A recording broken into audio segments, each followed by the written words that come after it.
क्या नाम है, तो वो टोनी मोनी पता नहीं क्या क्या नाम बता करके और उसको बताएगा इसकी वो माँ अमेरिका की थी, बाप रूस का था, और ये डॉग बिलर फलानी कौन सी बिलर नाम बता देगा। और उससे पूछो कि तेरे परदादा का नाम था, तो शास्त्री जी उसे नहीं पता है। मैं जो कहना चाह रहा हूं उस पे आइए, उसकी तो 7 पीढ़ी गिना देगा वो, लेकिन उसको अपने परदादे का नाम नहीं पता है। तो गलती उस बच्चे की नहीं है, हमारी गलती है। कितने यदुवंशी बैठे हुए हैं जिनको शर्मिष्ठा और देवयानी की कथा पता है, महाराज याद, कितने यहाँ पर बैठे हुए, लेकिन क्यों नहीं पता, यह सुन के सब साफ कर देते हैं। आजकल भागवतों को एंटरटेनमेंट का जरिया लोग बनाते हैं, क्यों बनाते हैं? कमी शास्त्री जी की और उनकी नहीं है, कमी हमारे सुनने वालों की है। जिसने वो कहते जैसे तेरी कोमरी तैसे मेरे गीत, जैसे आप सुनोगे वैसे ही हम सुनाएंगे। तो मेरा कहना यह है कि बच्चों को हम अगर नहीं सिखाएंगे कि यदुवंश कहाँ से चला था, तो उस बेचारे को क्या पता होता। उसको तो वो डॉग बिलर ही पता है कि ये कहाँ से रूस से आया है, क्योंकि उसकी तो वो जीवनी पढ़ रहा है। और आजकल एक और ट्रेंड चलेगा, माता बहनें बैठी हुई हैं, आपकी भी कमी है। बच्चा फेसबुक पे एक पोस्ट डालेगा, एक गाना डालेगा और दिन भर कूदेगा कि मेरे 1000 लाइक आ गए। इन लाइकों से जिंदगी में कुछ होने वाला नहीं है। अगर फ्रेंड बनाना है तो परिवार में बनाइए, गांव में बनाइए, वो आपको काम देंगे।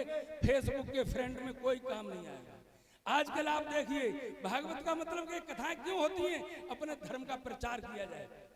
मैं आपको बताता हूं कि आज 1 फुट जमीन के पीछे भाई भाई में गोली मार रहा है, उस पर कोई ध्यान नहीं देता।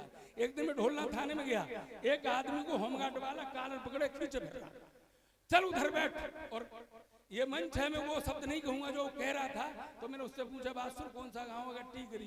क्या हो गया कि भैया भैया में लड़ाई है गई, वो एक नीम लगाई रही, तो मैंने फायर मार दो भैया। उसने गाली दे दी। अब बताइए मैंने ये कौन सी कास्ट का जो है होमगार्ड है, ये तुझे खींचे खींचे फिर रहा है, सगे भैया का थप्पड़ नहीं झेला उसने। अगर वो झेल लेता तो यहाँ आना नहीं पड़ता। मैं आपको बताना चाहूँ ये भागवत का रहस्य क्या है, भगवान कृष्ण की कन्हैया क्या रहस्य है। आप देखिए शिशुपाल की 100 गालियों को माफ कर दिया था, और हम एक गाली पहली बोली भाई तमंचा निकालना बता। तो मेरा माता बहनों से भी निवेदन है कि बच्चों पर शिक्षा की ओर ले जाइए। बाबा साहब ने कहा शिक्षा वो सिरनी का दूध है, जो पिएगा वो धाड़ लगाएगा। लेकिन हम लोग शिक्षा पे नहीं जाते। हम लोग क्या करते हैं कि आजकल जो चल रहा है, आपने देखो कांवड़ यात्रा चल रही है साहब, दारू पी रहे हैं, भाग रहे हैं, उस पर एक बाइक पे 6 लोग घूम रहे हैं। सबरे रूल रेगुलेशन खत्म रोड के, वहां इससे कुछ नहीं होने जाने वाला है। तो इस भागवत कथाओं में जो मिलता है, यदुवंशी की कथा भागवत में लिखा हुआ है, इसको जो सुनेगा वो अपने आप ही स्वर्गधाम हो जाएगा। लेकिन कर्म, वो कहते हैं कि कर्ज फर्ज और मर्ज, इन पर भी कीमत का, इनको कभी व्यक्ति को भूलना नहीं चाहिए। कर्ज फर्ज और मर्ज, आपका क्या फर्ज है?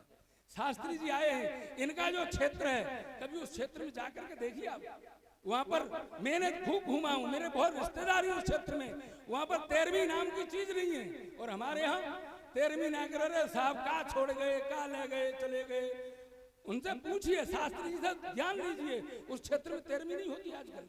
आजकल कथाएं होती हैं, अगर आपका पैसा ज्यादा दान करिए, भंडारा करिए, वो करिए ना साहब, 13वीं जरूर हुई, पैसा है ना तो भी हुई। आप मुझे बताइए, इस चीज को देखते हुए मैं आपसे एक ही निवेदन करूंगा, समय ज्यादा नहीं लूंगा, बहुत अच्छा समय है, आपको समय दिया ईश्वर ने। हम इनको तो यूट्यूब पे ही देखते, आप सबके सामने बैठे। ये वो महान मूर्ति आप देखिए जिनको लोग यूट्यूब पे देखते थे। ब्रजेश शास्त्री जी पूजनीय आज नहीं रहे, उनके छोटे भाई हैं, लेकिन मैं ये तो नहीं कह सकता ब्रजेश शास्त्री बन जाएंगे, लेकिन इतनी आशा करता हूँ कि यदुवंशियों का जो मार्ग जो चल रहा है, जो यदुवंशियों की जो लहर चल रही है, उसमें एक सितारा मेरा मंजेश शास्त्री नाम से बहुत ऊंचे नाम करके जाएगा, ये मुझे पता है।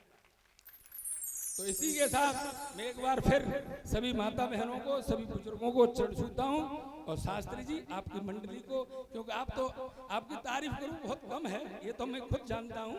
आप तारीफ तो एक बूंद के बराबर है, लेकिन आप मेरे क्षेत्र में पधारे हैं, आपका जो स्वर है स्वयं सरस्वती विद्यमान है, इसमें कोई दो राय नहीं है। और मैं ये आशा करता हूँ, और आपसे ये आप आए उसके लिए दोबारा हाथ जोड़ करके मैं आपका आभार व्यक्त करता हूँ। इस जिला अलीगढ़ और कासनी की तरफ से बहुत बहुत धन्यवाद।